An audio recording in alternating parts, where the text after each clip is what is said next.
महामहिम श्री 5 महाराज विराजबाट अभिव्यक्ति आयो। माधव नेपाल लगायत माननीय सदस्यहरूमाथि जति पनि गरिएको छ स्पष्टीकरण त्यसलाई आम माफी दिइन्छ। Amnesty is granted. कति हामी महाराजा धिराजुवाच हामी गदगद भयौँ। वाह वाह वाह, हाम्रो महाराजा कति खुसी भएछ। हामीलाई आम माफी मिलेछ। नाच्नु पर्नेको, खुसी हुनु पर्नेको, यही हो प्रवृत्ति। यसैलाई कम्युनिस्ट प्रवृत्ति भनिन्छ। स्पष्टीकरण सोध्नु गल्ती भयो, मैले त्यो हतार गरेँ, त्यो मैले फिर्ता दिएको छु भनिदिएको भए के हाइट घट्यो, मर्यादा कम हुन्थ्यो? उस्तै छ। अहिले माधव नेपालको वरिपरि, घरको वरिपरि गएर चाहिँ त्यो बाँदर जुलुस निकाल्ने बाँदरे प्रवृत्ति नबोक्नु। माधव नेपालको घरको छेउमाको रिङ रोडमा बस्दाखेरि मारमुङ्ग्रीहरू 25 जनाको संख्यामा राति 10 बजे पुगेका थिए। म ठ्याक्क त्यो ठाउँमा तर झर्दाखेरि यसो हेरेको त बाफ रे बाफ, उपर खुट्टी लगाएर मोटरसाइकलमा बसेका जम्मै माधव नेपाललाई तर्साउँछु। तर्सिने मान्छे हो। कस्ता कस्ता त कहाँ गए, अनि यिनीहरू आएर माधव नेपाल तर्साउँछ।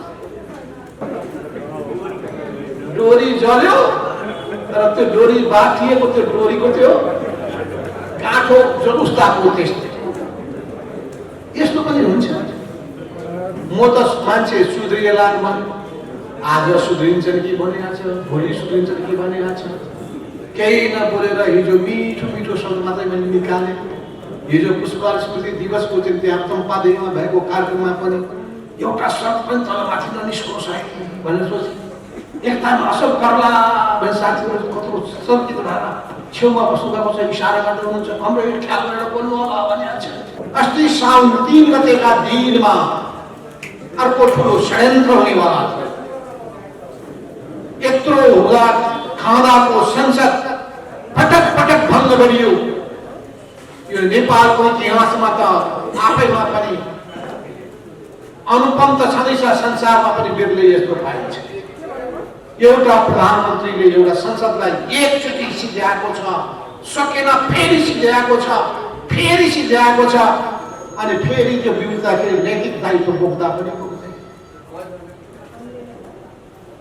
अनि त्यो 77 साल पुस 5 गते गरेको विघटन मेरो जायज थियो भने पुष्टि गर्नका लागि फेरि साउन 3 गतेको दिनमा गम्भीर षड्यन्त्र भएको थियो। जसरी पनि शेरबहादुरको सरकारले विश्वासमा नपाओस्, नपाइसकेपछि विघटन गरेका सबै मेरा कदमहरू ठिक थिए। दूरदर्शी राजनेता मै हुँ भनेर डङ्का बजाउने सोचलाई हामीले असफल बनाएका छौँ। संसदलाई जोगाइदिएका छौँ, व्यवस्थापिकाको रक्षा गरेका छौँ, संविधानको रक्षा गरेका छौँ, कार्यपालिकाको रक्षा गरेका छौँ, न्यायपालिकाको गरिमाको रक्षा गरेका छौँ। त्यो बहुत जायज काम गरेका छौँ, न्यायोचित काम गरेका छौँ, संविधान सम्मत काम गरेका छौँ र यस्तो काममा हामीलाई गौरव छ। बरु यसलाई सिद्ध्याउन खोज्ने गलत प्रवृत्तिहरू त्यसलाई हामीले सुधार्नु पर्ने जरुरी छ। म ती सबै 22 जना म सँगसँगै मेरो पार्टीसँग जोडिएका ती सबै योद्धाहरूलाई म विशेष अभिवादन गर्न चाहन्छु। सलाम लाल सलाम। ती बाँकी 11 जना 22 होइन 23 जेल खनाल सहित अनि अरू बाँकी 11 जना जो त्यहाँ उपस्थित हुनु भएन, उहाँलाई पनि म सलामको अभिवादन गर्छु। कम से कम विपक्षमा भोट खसाल्नु भएन, उहाँलाई पनि म अभिवादन गर्न चाहन्छु। कम्युनिस्ट पार्टीको स्थापना हुने बित्तिकै पहिलो पर्चा पनि निकाल्नु भयो र उहाँले नेपाली क्रान्तिको बाटो देखाउनु भयो। अरू बाटो नभएका मान्छे, दिशा समात्न नसकेका मान्छेहरू भौतारिन्छन्। जस्तो अँध्यारो रातमा तपाईँलाई टर्चले बाटो देखाउँछ, त्यसै गरी यो विशाल संसारमा अगाडि बढ्नका लागि सिद्धान्तले तपाईँलाई बाटो देखाउँछ। सही सिद्धान्त अवलम्बन गर्नुहोस्, सही बाटोमा अगाडि बढ्न सक्नुहुन्छ। होइन त्यस्तो भएन भने तपाईँ त्यत्तिकै अँध्यारोमा रुमलिरहनुहुन्छ, गन्तव्यमा पुग्न सक्नुहुन्न, लक्ष्य भेदन गर्न सक्नुहुन्न, तपाईँ सफलता हासिल गर्न सक्नुहुन्न। अहिलेको राजनीतिक समस्या के हो? अहिलेको राजनीतिक समस्या के हो? कि निर्वाचनबाट भागेर हुन्छ? जनताको समर्थन कता छ भने त्यो एउटा थर्मामिटर हो, ब्यारोमिटर हो। त्यसैले जहाँ जनता छन् त्यहाँ पार्टी हुनै पर्छ। लेले त्यसो भएर उहाँले 1905 भन्दा तपाईँलाई थाहा छ होला, पछि दुमामा भाग लिने कुराको सन्दर्भ भन्नुभयो। यो बुर्जुवा संसदमा भए पनि यसमा हामीले जानुपर्छ, भाग लिनुपर्छ, जनतासँग जोडिनु पर्दछ, जनताको मन जित्नु पर्दछ, जनताको भनाइ के हो त्यो सुन्नु पर्दछ, जनता कुन भाषा बुझ्छ त्यो भाषा बोल्नु पर्दछ। जनताले बुझ्दै नबुझ्ने भाषा बोलेका छ, जनताले पत्याउँदै हामी मात्रै भाषा बोल्थ्यौँ। पहिले जनवाद जनवाद भन्यो, कहाँको जनवाद हो? सबैले बुझ्ने भनेको प्रजातन्त्र प्रजातन्त्र, हामी भन्छौँ जनवाद, कोही बुझ्दैन। हाम्रो सिद्धान्तले भन्छ जनवाद हुनुपर्छ, प्रजातन्त्र भन्नु हुँदैन भने सिद्धान्तले भन्छ। व्यवहारले के भन्छ? जनताले बुझ्ने भाषा त प्रजातन्त्र हो कि प्रजातन्त्र तपाईँ काङ्ग्रेसले लानेको सबै मान्छेलाई ताने भनेपछि हामीले पनि प्रजातन्त्र शब्दको प्रयोग गर्न थाल्यौँ। छोडिदियौँ हामी त्यो प्रजातन्त्र भनेको राजाको भएको हुनाले प्रजा हुन्छ, प्रजातन्त्र भएको हुनाले प्रजातन्त्र हुन्छ। अङ्ग्रेजी अनुवाद गरेर डेमोक्रेसी नै हुँदो रहेछ। जे जनतन्त्र शब्दको प्रयोग त्यतिखेर हाम्रो नेकपा मसाले प्रयोग गर्थ्यो जनतन्त्र, काङ्ग्रेसले प्रयोग गर्थ्यो प्रजातन्त्र। हामी अब सबैभन्दा भिन्न हो देखाउँदा हामी प्रयोग गर्थ्यौँ जनवाद। पछि हाम्रो सिपी बेनाले प्रयोग गर्दा हो लोकतन्त्र। कस्तो कस्तो शब्द हुन्छ। उहाँ लोकतन्त्र भन्नुहुन्थ्यो, लोक जनवाद भन्न थाल्नु उहाँले। भनेपछि यो शब्दको पनि लडाइँले पनि हेरेको छ। शब्दको लडाइँ भन्छ नि, कम्युनिस्टहरूको भाषामा कसैले सक्दैन शब्दको लडाइँ। एउटा एउटा शब्दमा यसरी लड्छन्, त्यो शब्द कुन शब्द उपयुक्त छ भन्ने कुराको कहाँबाट पहिचान गर्ने भन्ने कुराको व्यवहारिक पाउँदैन। यो सबै हामी तपाईँमाथिको प्रश्न त्यसलिएको छ। हाम्रो सामु एकदम वरिष्ठ पुराना आलका योद्धाहरू सुनिहाल्नु, पुष्पलाल तुलसीलाल जस्ता योद्धाहरूसँग सङ्गत गरेका त्यो पुस्ताका नेताहरू यतिकै कपालको रौँ सेतो भएको भए त्यसो हुनाले अनेकौं चुनौतीहरूको सामना गर्दै उहाँहरू अहिलेसम्म आउनु भएको छ। अरू देशमा कम्युनिस्ट पार्टी हराएर गएको छ, नेपालमा कम्युनिस्ट पार्टी जिउँदैछ। जनताले अझै पनि कम्युनिस्ट पार्टीको नाम मन पराउँछन्, कम्युनिस्ट सिद्धान्तलाई मन पराउँछन्, कम्युनिस्टहरू असल हुन्छन् भन्ने ठानिरहेका छन्। त्यसलाई हामीले कसरी जोगाउने हो ठुलो चिन्ता। तर हामीले बाटो बिरायौँ, हामी भ्रष्टीकरणमा गयौँ भने, बुर्जुवाभन्दा भिन्न भएनौँ भने, पैसाको निम्ति स्वार्थको निम्ति निर्लिप्त भयौँ भने, सुविधाको निम्ति मरिहत्ते गर्न थाल्यौँ भने हाम्रो पनि हकीकत छुट्टै हुन्छ। यो सरकार चुनावमा भाग लिएर मात्र मैले भनिहालेँ, जङ्गलमा बस्दा पनि मैले देखेको छु। म्यानमारको कम्युनिस्ट पार्टी किन खत्तम भयो भन्दाखेरि ती बन्दुकहरू उठाउनेहरूले पैसा उठाउँदा रहेछ, ठेकदारसँग पैसा असुल गर्दा रहेछ, पसलेसँग पैसा असुल गर्दा रहेछ, कर्मचारीसँग पैसा असुल गर्दा रहेछ। अनि सबै असुल गरिसकेपछि त्यो व्यापारीले मुनाफा कमाउनै पर्यो, अनि त्यो व्यापारीको रक्षा गर्दा रहेछ। भनेपछि त कुरो त उही हो। सत्तामा बसे पनि उही हो, बन्दुक समातेर जङ्गलमा बसे पनि कुरा उही, फरक पर्यो। अनि आन्दोलन गर्नु छ, आन्दोलन गर्दाखेरि फेरि पैसा चाहियो, त्यसले यो पैसाको प्रभावलाई घटाउने कसरी हो। अहिलेको यो चुनावले भ्रष्टीकरण बढाएको छ, मान्छेलाई बिगारेको छ, नेतालाई बिगारेको छ, प्रवृत्ति बिगारेको छ। त्यसैले पैसाको प्रभावलाई घटाउने कसरी, बिना पैसाको चुनाव त्यो पनि सम्भव छैन। अनि त्यसैले पैसाबाट थाहा छ, पैसाबाट आएको भएर एकचोटि ल्याइने पैसै हटाइदिने, पैसै सिकाइदिने। यो मनीले पैसा गर्नबाट बाटो सिस्टममा गयो त्यो संसार रुस। पछि हेरे पैसा त चाहिँदो रहेछ, कमसेकम यो उसको लागि ट्रान्जेक्सनको लागि त चाहिँदो रहेछ भन्ने कुरा भयो। यसको पनि बेग्लै इतिहास छ, म त्यसमा जान चाहन्न। किन पैसाको उत्पत्ति भयो, किन नोटको उत्पत्ति भयो, कतिखेर पहिले कसरी व्यापारहरू विकसित हुँदै गए, व्यापार कसरी फस्टाउँदै गए, यसमा पनि जाउँला।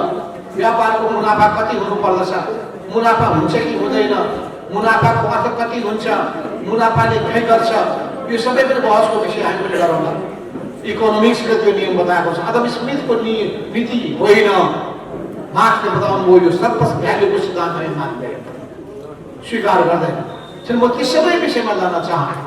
म यति भन्न चाहन्छु, अहिले नेकपा एमाले भित्रको सङ्कट, नेकपा एमाले भित्रको सङ्कट के बेला थाहा छ? पछिल्लो सङ्कट हिजो महामहिम श्री 5 महाराज विराजबाट अभिव्यक्ति आयो। माधव नेपाल लगायत मान्य सदस्यहरूमाथि जति पनि गरिएको छ स्पष्टीकरण त्यसलाई आम माफी दिइन्छ। Amnesty is granted. कति हामी महाराजा विराजुवा छ, हामी गदगद भयौँ। वाह वाह वाह, हाम्रो महाराजा कति खुसी भएछ, हामीलाई आम माफी मिलेछ। नाच्नु पर्नेको, खुसी हुनु पर्ने, यही हो प्रवृत्ति। यसैलाई कम्युनिस्ट प्रवृत्ति भनिन्छ। स्पष्टीकरण सोध्नु गल्ती भयो, मैले त्यो हतार गरेँ, त्यो मैले फिर्ता लिएको छु भनिदिएको भए के हाइट घट्यो, मर्यादा कम हुन्थ्यो? उस्तै छ। तराईतिर भन्छन् एउटा रस्सी जल गई ऐठन न गई। केन्द्रद्वारा आयोजना गरिएको 43औं पुष्पलाल स्मृति दिवसको अवसरमा नेपाली कम्युनिस्ट आन्दोलनको वर्तमान सङ्कट र आगामी बाटो सम्बन्धी प्रवचन कार्यक्रमका अध्यक्ष कमरेड, मञ्चमा उपस्थित नेपाली कम्युनिस्ट आन्दोलनका हस्तीहरू, विभिन्न राजनीतिक दलका नेता कमरेडहरू, माननीय सांसदज्यूहरू र यहाँ उपस्थित सबै आदरणीय महानुभावहरू, पत्रकार मित्रहरू, आजको यो कार्यक्रममा उभिएर बोलिरहँदाखेरि मलाई 1 वर्ष पहिलेको सम्झना भइरहेछ। यही पुष्पलाल स्मृति दिवसको उपलक्ष्यमा सम्भवतः यही 8 गते 9 गतेहरू बाल्दछ। यही भवनको तल्लो तलामा पुष्पलाल मित्रता केन्द्रले यस्तै कार्यक्रमको आयोजना गरेको छ।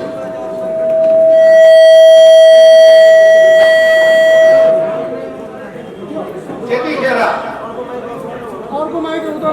नेकपा भित्र नेपाल कम्युनिस्ट पार्टी नेकपा भित्र एउटा ठुलो सङ्कट आएको छ। पार्टी भित्रका सङ्कटको प्रभाव नेतृत्व तहमा देखिएको थियो र त्यसको सृजनकर्ता कमरेड केपी ओली नै हुनुहुन्थ्यो। उहाँले पार्टीको निर्णयलाई, पार्टीको व्यवस्थालाई, पार्टीको विधि पद्धतिलाई उल्लङ्घन गर्दै आफ्नो हिसाबले अगाडि बढ्दै गएर उहाँ आफ्नो ढङ्गले जाने काम गर्नुभएको थियो। त्यो अवस्था म आज पनि सम्झिरहेको छु। सङ्कटै सङ्कटबाट गुज्रिरहेको यो कम्युनिस्ट आन्दोलन फेरि पनि नयाँ चुनौतीको सामना गर्दै अगाडि बढिरहेको छ। मान्छेको जीवनमा चुनौती आए जस्तै आन्दोलनको जीवनमा पनि चुनौतीहरू आउने गर्दछ। पार्टीको जीवनमा चुनौतीहरू आउने गर्दछन्। चुनौती आयो भनेर, सङ्कटहरू आयो भनेर त्यसबाट आत्तिनु पर्ने कुनै आवश्यकता छैन। एउटा गीत छ, सङ्घर्ष हो जीवन, जीवन सङ्घर्ष हो। त्यसो हुनाले जीवनबाट भागेर मर्छु नभन, त्यसको डटेर मुकाबला गर्ने आँट गर, यतिकै भनिएको होइन। मैदान छोडेर भाग्ने होइन। अहिले सुन्नुभयो तपाईँले राजनीतिक दलका, पार्टी कम्युनिस्ट पार्टीका विभिन्न घटकका नेताहरूका फरक फरक विचार। यी सबै विषयको बारेमा तत्कालीन नेकपा एमालेमा, तत्कालीन नेकपा मालेमा हामीले गम्भीर छलफल गरेका थियौँ। त्यसको मलाई अहिले सम्झना भइरहेको छ। 2042 सालमा, 43 सालमा, 44 सालमा, 45 सालमा, 2046 सालमा, त्यसपछि पनि 47, 48, 49 सालमा तत्कालीन नेकपा मालेको चौथो महाधिवेशनमा, नेकपा एमालेको पाँचौं महाधिवेशनमा हामीले थुप्रै यस्ता विषयको बारेमा छलफल गरेका थियौँ।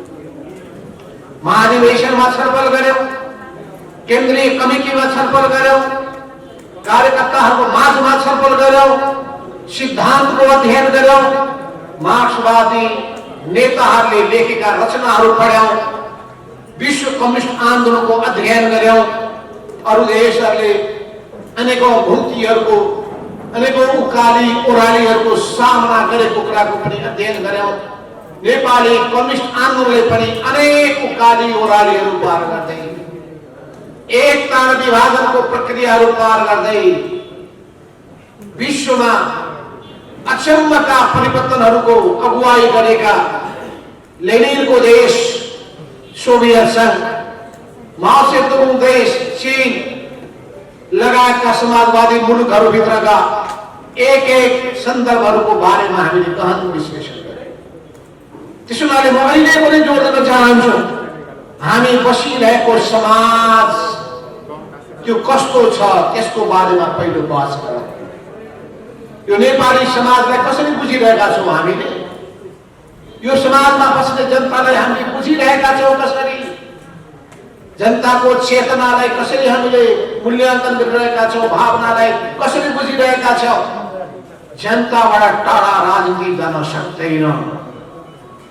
राजनीति भनेको बौद्धिक विलासको विषय बन्न सक्दैन। यो बौद्धिक बहसको विषय मात्र पनि होइन, यो जीवनको चीरफार हो, तथ्यको उद्घाटन हो र तथ्यबाट सत्यमा पुग्ने कुराको पहिचान हो। 100 वर्षको लामो यात्रा पार गरेका चिनिया कम्युनिस्टहरूले भर्खरै आफ्नो 100औं वार्षिकोत्सव मनाउँदाखेरि सी जिनपिङले एउटा भाषण दिनुभएको थियो। त्यो बहुत गहन भाषण छ, किनभने अनेक समाजवादी मुलुकहरू हराएर गए, कम्युनिस्ट पार्टीहरू बिलाएर गए, इतिहासमा गम्भीर महत्त्वपूर्ण भूमिका खेलेका नेताहरू जनताको विस्मृतिमा पुगे। तर पनि त्यत्रो विशाल जनसङ्ख्या भएको समाजवादी चीन अहिले विश्वका सामु एउटा सफल उदाहरणको रूपमा उभिएको छ। पुँजीवादी व्यवस्था र समाजवादी व्यवस्थाको बीचमा प्रतिस्पर्धा चलिरहेको छ। प्रतिस्पर्धा मात्र प्रतिद्वन्दिता पनि चलिरहेको छ। कुन व्यवस्था उत्कृष्ट हो भन्ने बारेमा बहस चलिरहेको छ। समाजवादको युग सकियो भन्ने, समाजवादको अवसान भयो भन्ने विश्वभरिका पुँजीवादीहरू समाजवादको चम्किरहेको भविष्य देखेर चकित भइरहेका छन्। यो दुईटै व्यवस्था बीचको रहेको भिन्नता के हो?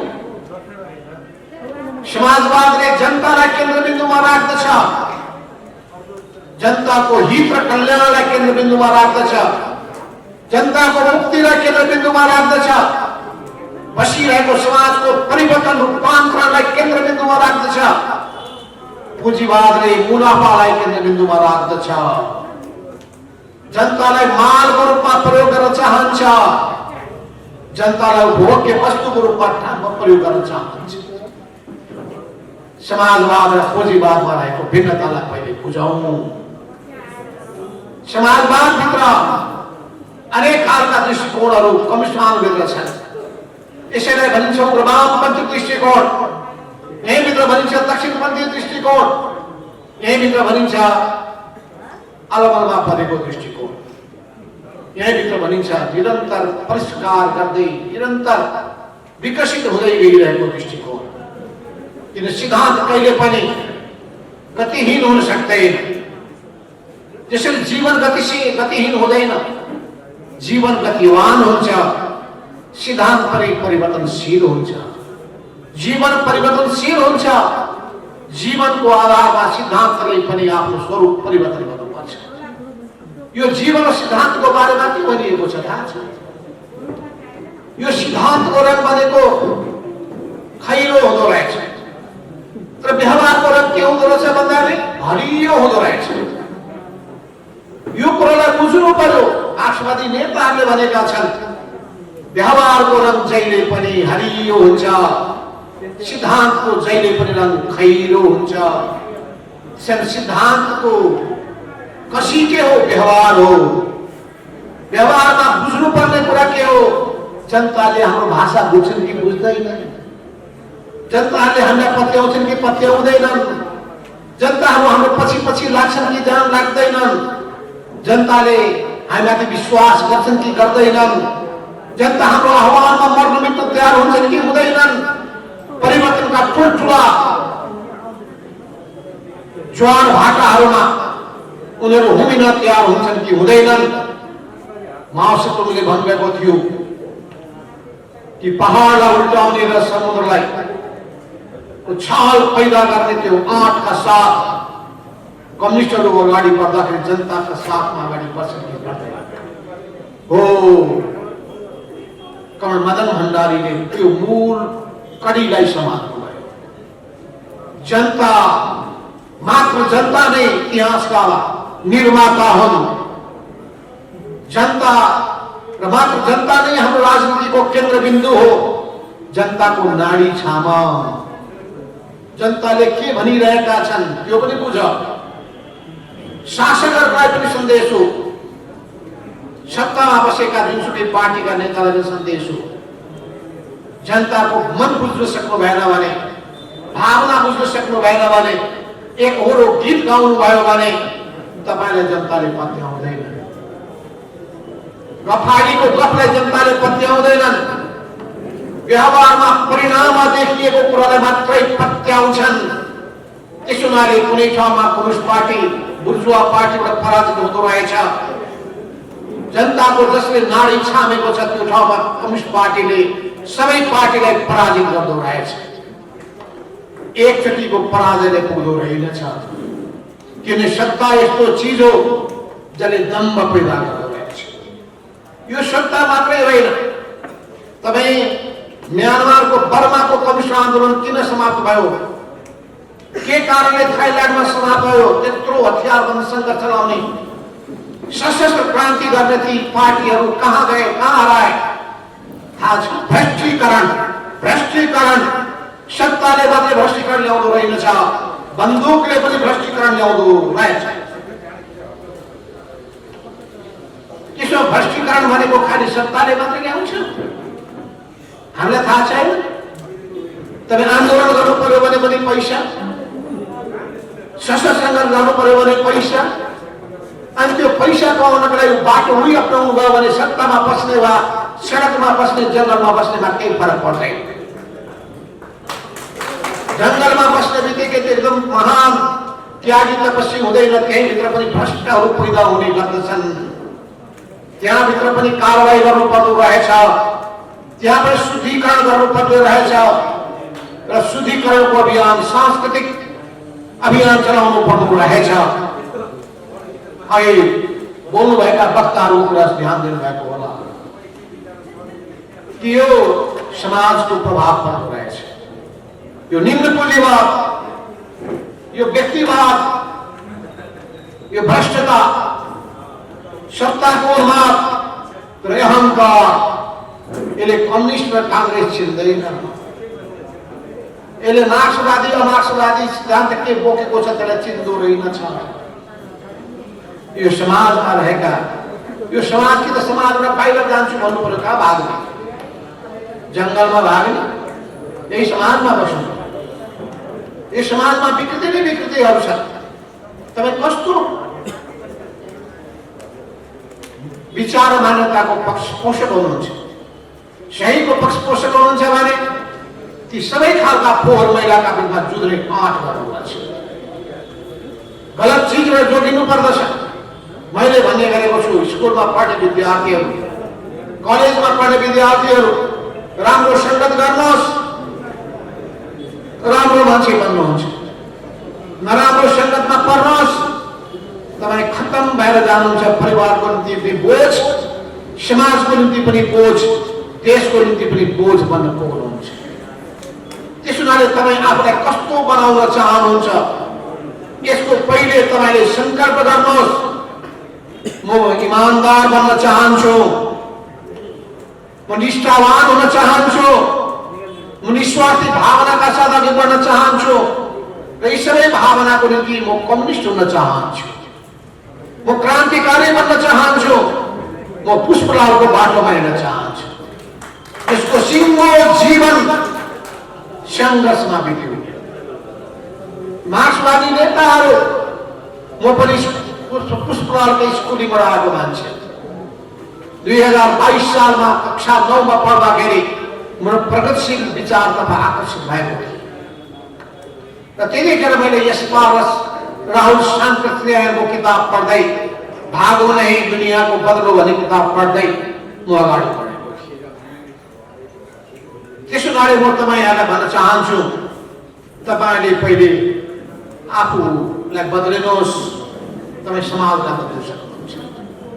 तपाईँ आफूलाई बदलिन सक्नु भएको छैन भने तपाईँ समाजलाई बदल्न सक्नुहुन्छ।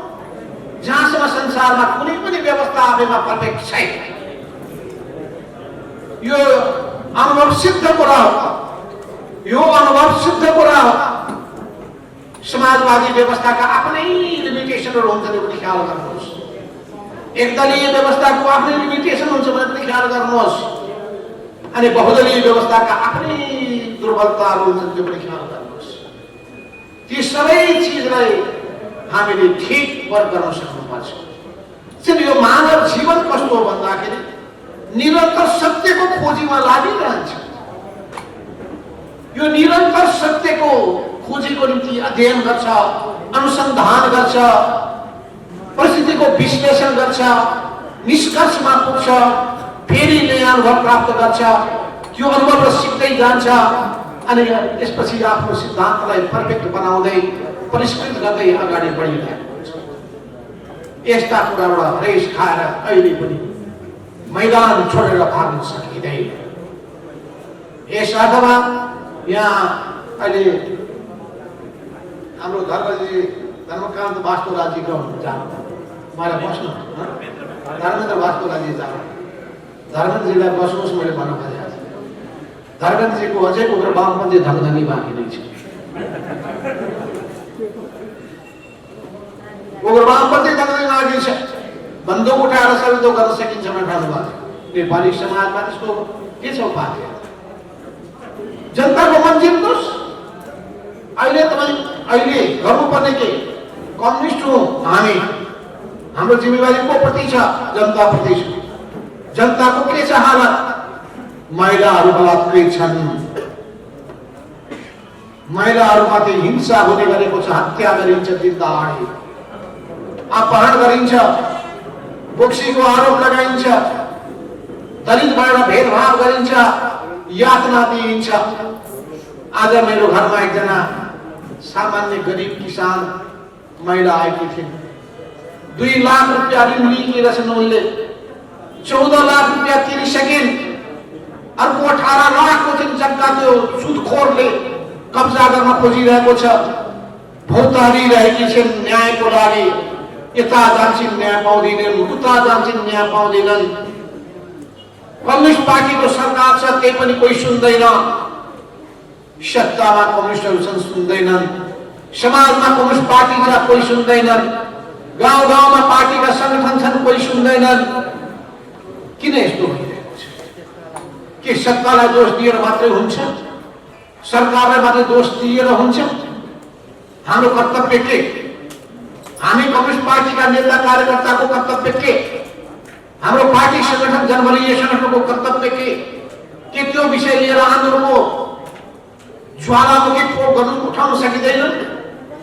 गाउँ गाउँबाट त्यस्ता सुखोरहरूका विरुद्धमा पहिले जसरी किसान आन्दोलनको तुलसीलालको नेतृत्वमा भएको थियो, सामन्तका डोरी जल्यो तर त्यो डोरी बाटिएको त्यो डोरीको त्यो काठो जलुस्ताको त्यस्तो यस्तो पनि हुन्छ। म त मान्छे सुध्रिएला आज सुध्रिन्छन् कि भनिरहेछ, भोलि सुध्रिन्छन् कि भनिरहेछ, केही नबोलेर हिजो मिठो मिठो शब्द मात्रै मैले निकालेँ। हिजो पुष्प स्मृति दिवसको दिन त्यहाँ चम्पादेवीमा भएको कार्यक्रममा पनि एउटा शब्द पनि तलमाथि ननिस्कोस् है भनेर सोचेँ। एकतामा असल पर्ला भने साथीहरू कत्रो सङ्कित भएर छेउमा बस्नुभएको छ, इसारा गर्दै हुनुहुन्छ, हाम्रो यो ख्याल गरेर बोल्नु होला भनिहाल्छ। ख्याल गरेर बोलिरहेको छु। यो जिब्रो यो हाडले छेकेको हुँदैन, जिब्रोले त त्यत्तिकै जे पाएको जिब्रो चलिरहन्छ। त्यसो नानीलाई के भन्छ जिब्रोलाई, जिब्रो आएपछि बाबरी कहाँ गए बात बवाल, त्यो जिब्रो भित्र पस्छ अनि टाउकोले मार खान्छ, मार खाएका। त्यसो गरी जिब्रोले बोलिदिइहाल्ला कि भने कत्रो त्राएका। दिउँसो म भक्तपुरमा गएँ, 1001 सदस्य पिपुल्स भोलिन्टियर मैले भने डन प्रवृत्ति नसिक्नु, सताउने काम नगर्नु। अनि माधव नेपालको वरिपरि घरको वरिपरि गएर चाहिँ त्यो बाँदर जुलुस निकाल्ने बाँदर प्रवृत्ति नबोक्नु। माधव नेपालको घरको छेउमाको रिङ रोडमा बस्दाखेरि मारमुङ्गलीहरू 25 जनाको संख्यामा राति 10 बजे पुगेका थिए। म ठ्याक्क त्यो ठाउँमा तर झर्दाखेरि यसो हेरेको त बाफ रे बाफ, उपर खुट्टी लगाएर मोटरसाइकलमा बसेका जम्मै माधव नेपाललाई तर्साउँछु। तर्सिने मान्छे कस्ता कस्ता त कहाँ गए। अनि यिनीहरू आएर माधव नेपाल तर्साउँछ। कोही तर्सिनेवाला छैन। हामी विशेष धातुले बनेका मान्छे। स्टालिनले भन्नुभएको छ कम्युनिस्टहरू विशेष धातुले बनेका हुन्छन्। यो सबैलाई चेतना भयो। त्यसो हुनाले बादशाहलाई घोडाबाट तल झारेपछि बल्ल तै पनि बोल्दो रहेछ। त्यो अहङ्कार कस्तो हुँदो रहेछ भने अघिको प्रवृत्ति मैले भने धेरै बोल्न चाहन्न, किन हामी चाहन्छौँ सिङ्गो कम्युनिस्ट पार्टीलाई हामी एकताबद्ध बनाउन चाहन्छौँ। सिङ्गै पार्टी एकताबद्ध हुन सक्दैन भने पनि सहकार्य गर्न जान चाहन्छ। मतभिन्नताको बिचमा पनि एकताका सम्भावनाको खोजी गर्छ। किनभने एक भारी इस्युहरू छन्। राष्ट्रियताको विषय छ, लोकतन्त्रको विषय छ, जनजीविकाको विषय छ, जनताका पीर बाहकाको विषय छ, भ्रष्टाचारको विषय छ, सुशासनको विषय छ, जनताको कामकाज छिटो होस् भन्ने विषय छ, अनि विकास निर्माणको कामले गति ल्याओस् भन्ने विषय छ। नेपाली युवाहरूको विदेशमा जाने जुन लटको छ त्यसलाई रोक्नुपर्ने, रोजगारी देशमा हामीले सृजना गर्नुपर्ने विषय छ। साधन स्रोतको अधिकतम सदुपयोग हुन सक्ने विषय छ। पर्यावरणको रक्षा गर्नुपर्ने विषय छ। समाजका सबै वर्गका आफ्ना पीडा वेदनाहरूलाई सम्बोधन गर्नुपर्ने विषय छ। ती गरिब निपुखा बेसहाराहरू, ती अल्पसंख्यक जनजातिहरू, आदिवासी जनजातिहरू, ती विभिन्न अपाङ्गतादेखि लिएर अनेक समस्यामा जेलिएका बुढापाकादेखि लिएर भर्खर जन्मेका बालबालिकाहरू, लुहुराहरू, यी सबैका विषयहरू छन्। यी सबै विषयमा हामी मिलेर जान सक्ने अवस्था छैन। जनताको विषयमा, राष्ट्रको विषयमा हामी एकताबद्ध हौँ। यो जनता र राष्ट्रभन्दा भिन्न अरू केही पनि छैन। जम्मै सिद्धान्त जन्मिन्छन् राष्ट्रको लागि, जनताको लागि। सिद्धान्तको एउटै उद्देश्य हुन्छ भएको गलत व्यवहारलाई बदलाउ। त्यसो हुनाले हामी सिद्धान्तको बारेमा पनि बहस गर्न सक्छौँ। हामी व्यवहारको बारेमा पनि छलफल गर्न सक्छौँ। राज्य सत्ताको क्षेत्रको बारेमा पनि छलफल गर्न सक्छौँ। हाम्रो राज्य संरचनाको बारेमा पनि छलफल गर्न सक्छौँ। हामी शासन प्रणालीको बारेमा पनि छलफल गर्न सक्छौँ। ल उत्तम शासन प्रणाली कुन होला? म बहस गर्न तयार छु। निकारागुवाले अपनाएको ठिक छ कि चीनले अपनाएको ठिक छ कि कसैले नअपनाएको कुनै उत्तम छ कि जाउँ। यसका विकृति के हुन्छन्, पोजिटिभ पक्ष के छन्, नेगेटिभ पक्ष के छन्, गरौँ न बृहत हामी बौद्धिक एकदम अन्तर्क्रिया गरौँ, व्यापक छलफल गरौँ। यो जरुरी पनि छ। यो भएको छैन हाम्रो माझमा। यो जरुरी भएको छ, तर हाम्रो ध्यान जहिले पनि समय कहाँ गएको छ भने अनेक कुराहरूमा नै हाम्रो समय बित्दै गएको छ। त्यसो हुनाले हाम्रो ध्यान यिनै विषयहरूलाई खुसिलो गरी केलाउने र विश्लेषण गर्ने कुरामा जानुपर्ने जरुरी छ।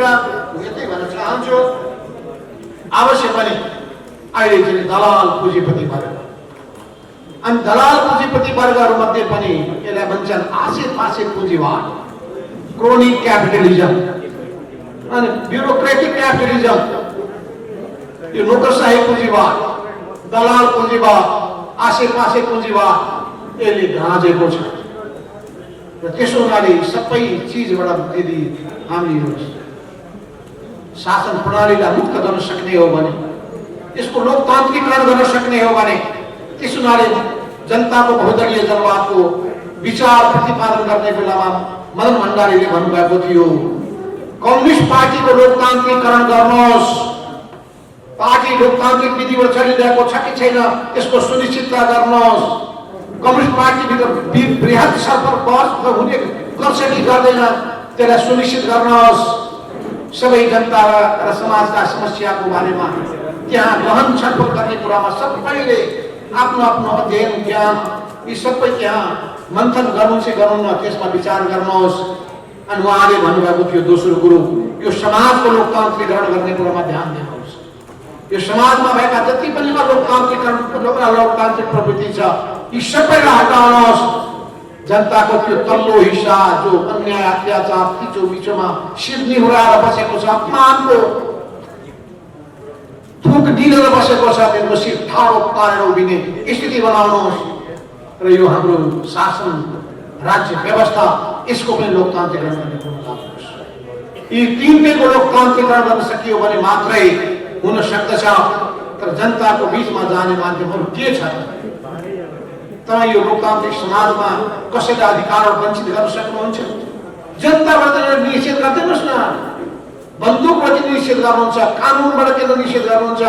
कानुन भनेको देशघाती काम गर्छ भने अनि त्यस्तो बदमासी गर्छ भने बरु सुट गरिदिनुहोस् त्यसलाई, त्यो बेग्लै कुरा भयो। तर सङ्घ संस्था विचारको आधारमा बन्छन् र विचारको आधारमा सङ्गठनको निर्माण हुन्छ। धेरै जनताले मन पराउने विचार, त्यो विचारलाई बोक्ने सङ्गठन लोकप्रिय हुन्छ। तर आज हामीले देख्यौँ यत्रो बहुमत प्राप्त गरेको कम्युनिस्ट पार्टी नेकपा एमाले 121 ठाउँबाट सिटबाट घट्दा 83मा पुगेको छ। अझै कति घट्ने हो ठेगान छैन। जसले आफ्नो घर सम्हाल्न सक्दैन, जसले पार्टीलाई व्यवस्थित गर्न सक्दैन, पार्टीको अन्तर्विरोधको ठिक पहिचान गर्न सक्दैन, अनि त्यसले समाजको अन्तर्विरोधको के समाधान गर्न सक्छ? त्यसो भए पार्टीको अन्तर्विरोधको मूल कारण के हो खोजी गर्नुहोस्। यो अन्तर्विरोध पदको लडाइँ होइन, यो पद र प्रतिष्ठाको लडाइँ होइन, यो इगोको लडाइँ पनि होइन, यो वैचारिक मान्यताहरू बीचको यो अनि यहाँ देखा परेका वैचारिक विचलनको विशेषमा जोडिएको कुराको अन्तर्विरोध हो। यहाँ हाम्रो पार्टीभित्र देखा परेका अनेक खालका विकृति विसङ्गतिहरू नीति विचार विधि र आचरणसँग जोडिएको विशेषणको अन्तर्विरोध हो। यसको ठिक पहिचान गर्नुहोस् र आपसी अविश्वासको एउटा पक्ष पनि आएको छ। किनभने हाम्रो व्यवहारले यति ठुलो खाडल पैदा गरेको छ, दूरी पैदा गरेको छ, अविश्वास पैदा गरेको छ र एक तथ्य प्रमाणहरू सामुन्नेमा छन्। त्यस हुनाले ती सबैको गहिरो चिरफार गर्नु समय धेरै भइसकेको छ। अस्ति साउन 3 गतेका दिनमा अर्को ठुलो षड्यन्त्र हुनेवाला छ। यत्रो हुँदा खाँदाको संसद पटक पटक भङ्ग गरियो। यो नेपालको इतिहासमा त आफैमा पनि अनुपम त छँदैछ, संसारमा पनि बेग्लै यस्तो पाइन्छ। एउटा प्रधानमन्त्रीले एउटा संसदलाई एकचोटि सिध्याएको छ, सकेन फेरि सिध्याएको छ, फेरि सिध्याएको छ, अनि फेरि त्यो विरुद्धखेरि नैतिक दायित्व बोक्दा पनि पुग्दैन। अनि त्यो 77 साल पुस 5 गते गरेको विघटन विरोध जायज थियो भने पुष्टि गर्नका लागि फेरि साउन 3 गतेको दिनमा गम्भीर षड्यन्त्र भएको थियो। जसरी पनि शेरबहादुरको सरकारले विश्वासको मत नपाओस्, नपाइसकेपछि विघटन गरेका सबै मेरा कदमहरू ठिक थिए, दूरदर्शी राजनेता मै हुँ भनेर डङ्का बजाउने सोचलाई हामीले असफल बनाएका छौँ। संसदलाई जोगाइदिएका छौँ, व्यवस्थापिकाको रक्षा गरेका छौँ, संविधानको रक्षा गरेका छौँ, कार्यपालिकाको रक्षा गरेका छौँ, न्यायपालिकाको गरिमाको रक्षा गरेका छौँ। त्यो बहुत जायज काम गरेका छौँ। न्यायोचित काम गरेका छौं, संविधान सम्मत काम गरेका छौं र यस्तो काममा हामीले गौरवबोध छ। बरु यसलाई सिद्ध्याउन खोज्ने गलत प्रवृत्तिहरू त्यसलाई हामीले सुधार्नु पर्ने जरुरी छ। म ती सबै 22 जना म सँगसँगै मेरो पार्टीसँग जोडिएका ती सबै योद्धाहरूलाई म विशेष अभिवादन गर्न चाहन्छु। सलाम लाल सलाम। ती बाँकी 11 जना 22 होइन 23 जेल खनाल सहित अनि अरू बाँकी 11 जना जो त्यहाँ उपस्थित हुनु भएन उहाँलाई पनि म सलाम अभिवादन गर्छु। कम से कम विपक्षमा भोट खसाल्नु भएन उहाँलाई पनि म अभिवादन गर्न चाहन्छु। र त्यो बाँकी 83 मध्ये पनि मनै नलागेर अनुशासनको प्राविधिक कुरा सोचेर के को होला पुरानो संगत भएर ठानेर नेताले को के गर्लान् भनेर डर भएर अनि त्यसपछि बाध्य भएर जानेहरूलाई पनि त्यही प्रभावप्रति सहानुभूति व्यक्त गर्न चाहन्छु।